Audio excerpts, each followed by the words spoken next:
Assalamualaikum warahmatullahi wabarakatuh. Perkenalkan, nama saya Nur Indah Janiati dengan NIM 2227230018. Saya dari kelas 2A PGSD dengan mata kuliah konsep dasar bahasa Indonesia yang diampu oleh Ibu Rina Yuliana MPD dan Ibu Yoma Hatimah MPD.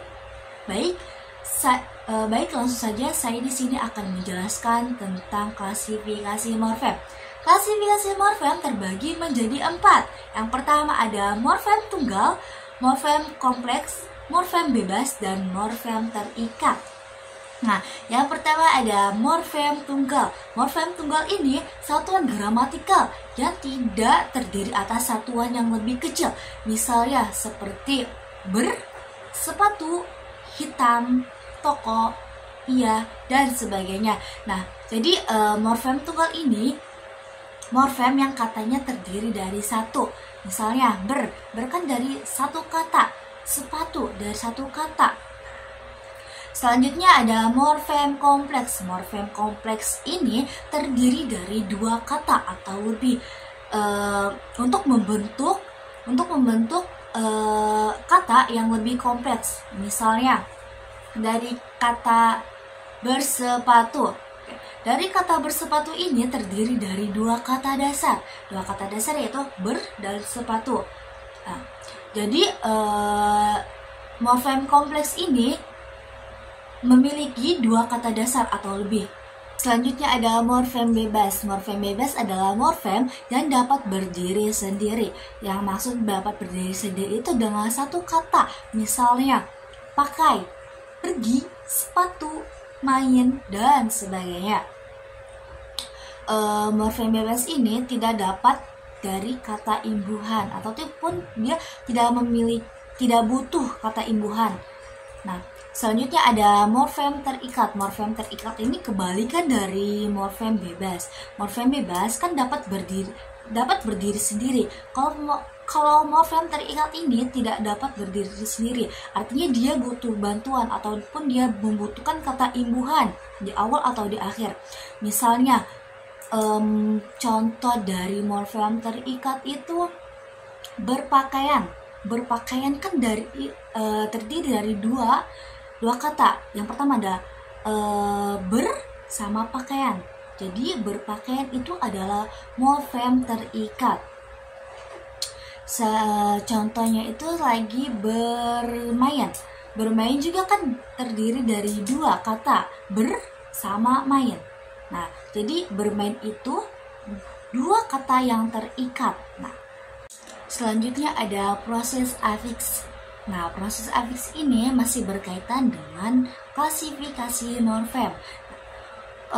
Proses afiks ini proses pembentukan kata dengan penambahan afiks atau kata imbuhan. Proses afiks ini terbagi menjadi 4. Yang pertama ada prefiks, infiks, sufiks, dan konfiks. Nah, yang pertama ada prefiks. Prefiks ini yang dimana kata imbuhannya itu berada di awal. Misalnya kita contohkan jalan. Nah, kita tambahkan di awal kalimat itu, di awal kata yang tadi jalan, menjadi kita imbuhkan dari kata ber, jadinya berjalan.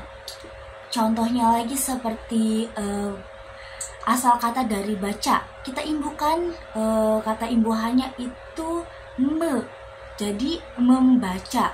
Oke, selanjutnya yang kedua ada infiks. Infiks ini adalah kata sisipan yang disisipkan di dasar kata yang tadi.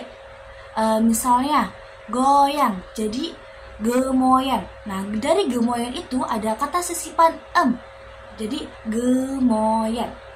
Selanjutnya itu ada contoh seperti gerak. Kita sisipkan di tengah katanya, tengah kata dasar ini menjadi gelerak. Jadi tambahan dari sisipannya itu L, gelerak. Selanjutnya ada sufiks. Sufiks ini atau yang disebut dengan imbuhan akhiran yang ditempatkan di kata dasarnya akhir. Misalnya kita contohkan di ajar. Nah, kata dasar ajar ini kita kata imbuhannya ambil dari kan, misalkan jadinya ajarkan.